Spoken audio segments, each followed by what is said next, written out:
So GameStop, dirty GameStop and their lies.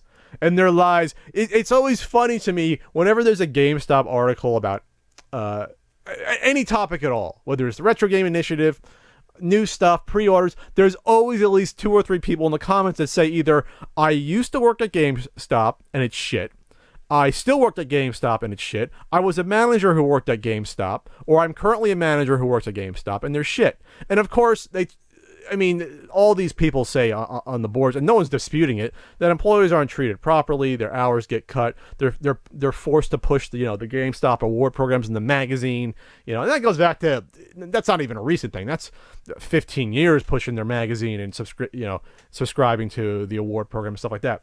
And they're not even called managers anymore at GameStop. They're leaders, and customers are, what are customers called? Are they called players or walking piles of cash? What is the official name? They're not allowed to call customers.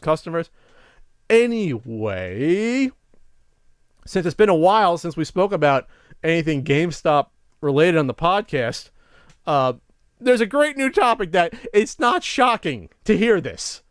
That according to, this is a Kotaku article by Jason Schreier, who's one of the more respectable guys on Kotaku, if there are any. He's, I guess, one of them. New GameStop program leads employees to lie to customers. And they called this program the Circle of Life. It's the circle of life, and lying to your customers that we're not calling customers. So there's quotas at GameStop's individual stores for pre-orders, reward card subscriptions, which we knew that, used game sales, and game trade-ins. There's a certain mark you're required to hit, or else you're going to get a browbeating and or eventual firing. And I'm guessing the individual employees, besides the not manager leader, also have these same goals they have to hit while they're working there. All right, makes sense? So pre-orders and reward card subscriptions are based on the total number of transactions, which means that, if there's 1,000 transactions in a month, there's a percentage of those you have to hit. So say the sell-through rate has to be at least 10%. You got to sell at least 100 of those bad boys out of 1,000, or else, you're in trouble. So if a store's quota for used game sales is 30% and the store sells 1,000 worth of merchandise, GameStop expects at least 300 of that merchandise to be pre-owned. All right, so they have that too. Besides, they're tracking all this shit. It's a corporation. It's traded. It's publicly traded. All right. So if someone, I'm just plagiarizing word for word here, but whatever. So if someone walks into GameStop and picks up, say, a brand new copy of Yakuza, without pre-ordering another game, subscribing for a new rewards card, buying a used game, or trading in some games to help pay for it, then the transaction will knock down all 4 percentages. And this isn't even a secret at all. When you walk into GameStop, it's like a 10-minute process to buy a game, because they got to look up your current account. They ask if you want to pre-order anything that's on their list. Do you want the subscription? Do you have the rewards card? I think I have the rewards card actually laying around somewhere. So there you go.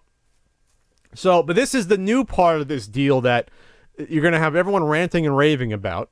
With Pat, at least, you get the more level-headed, not everything's the end of the world perspective. Even though stuff is still shitty, you don't have to go jump off the nearest bridge when you hear the stuff from good old Pat, because I don't have the energy. I'm getting old. So this was an email from an anonymous worker to Kotaku who stated this. But GameStop is, according to this, incentivizing employees to stop people from buying new games and hardware. And that just goes beyond pushing used games or trade-ins. Now we're just going to stop people from buying the stuff we have in stock. GameStop staff say the company has threatened to fire people who don't hit their quotas, which leads to these sort of tactics. I mean, if someone wants to come in and buy a game and you have a used one or a new one, and it actually hurts you, it hurts your store's quota is to sell the new one, then you're going to send them away until you can sell that used one. It's insane to think about, but that's what's going on. In quotes from the person that emailed, we are telling people we don't have any new systems in stock, so we don't take a $300 or $400 hit on our pre-owned numbers. This is company-wide, and it is in discussion with my peers. And in discussion with my peers, it is common practice. We also tell customers that we don't have copies of new games in stock when they are for sale. For example, Watch Dogs 2 is currently $2.99 new and $54.99 pre-owned. We just tell them we don't have the new one in stock and shuffle them out the door. The Circle of Life program, which began late last year but ramped up in early 2017, according to staff, attaches a specific COL score to each employee and store. Each of the 4 categories represents 25% of that total COL score. The 4 categories being the rewards program and pre-orders and trade-ins and blah, blah, blah, blah, and used games. So, wow. So you're in trouble if you don't hit this goal at your individual store. You have to get at least a 75% hit on 3 of the 4 quotas. And if a store is hitting their targets but one salesperson is not, that salesperson may face punishment or even lose their job. This is fantastic, but is it a shock? I mean, the margin that GameStop makes on new games is nowhere near what they're making on trade-ins and in used game sales. So if you compare a $50 new game, the GameStop might be making, I don't know, not even $10 on that? Is it even that? Is there someone out there with more knowledge? The margin isn't great on this stuff for new games. It just isn't.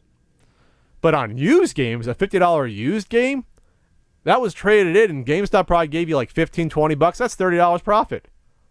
So you're talking, it doesn't really matter to them as much for these new games sales in comparison to the trade-in business. It just doesn't. It's so much harder for them to make it up. That's why they want to push. Like Twilight's one, push the trade-ins and used game sales. It makes business sense, but it's shitty that you're going to lie to your customers. Absolutely shitty. So now to work at GameStop, to be a leader or even a regular employee, you have to actually have no ethics anymore. You know, it's not even what the customer's always right. Now it's the customer, we can just lie to them. The customer's always getting bullshitted to. That's the new slogan that Pat comes up to in 2017. You know, that's what we got here. A quote from this anonymous source. The other day, working the Resident Evil 7 Kingdom Hearts launch, we were telling walk-in customers, non-reserved customers, that we didn't have the games in stock or that they were only for pre-orders in order to not sell new copies of games. It's that bad. So they'd rather make less profit then, some profit, but not a huge amount, to then hopefully have those people, hopefully they come back or get a used copy a week later so they can meet their goals. It's insane. But I don't doubt that this is true. And people and down in the comments that have knowledge or have worked for GameStop say this type of stuff happens. The second employee found themselves in trouble after selling a bunch of new games last Tuesday during the launch of Resident Evil 7, Kingdom Hearts, and Tales of Berseria. They quoted, "Now I'm fucked for the week. Now I have to sell way more pre-owned this week." They got to make up. It's not. It's. You can't overly sell new games, and then you got to make it up with pre-sale. So you could be the best GameStop salesman in the world at selling new games and still making the company profit, but because you have this weird percentage quota system for pre-sale games and for used games and trade-ins, you can still be browbeaten or punished or fired because you're not selling enough to make up for all the new games you're selling. It's that crazy. That crazy. This is crazier. It's almost as crazy as Second and Charles talk at this point. Man. Woo! I really feel for you GameStop employees out there. You're trying to do the good thing. You want to enjoy video games, so why not work around it, right? That makes perfect sense. I applied for Funko Land back when I was like 16, 17 years old. I know what's up. But then you're faced with this corporate bullshit that where you have to actually lie to customers, or else you're going to be without a job within a few months probably. I mean, terrible. Terrible. I don't understand it. I don't understand why you think GameStop corporate this is a good strategy. Don't you just want to push sales overall? And how about instead of punishing, you have some sort of reward program for your individual stores that do well and for the individual employees. Make that a bonus.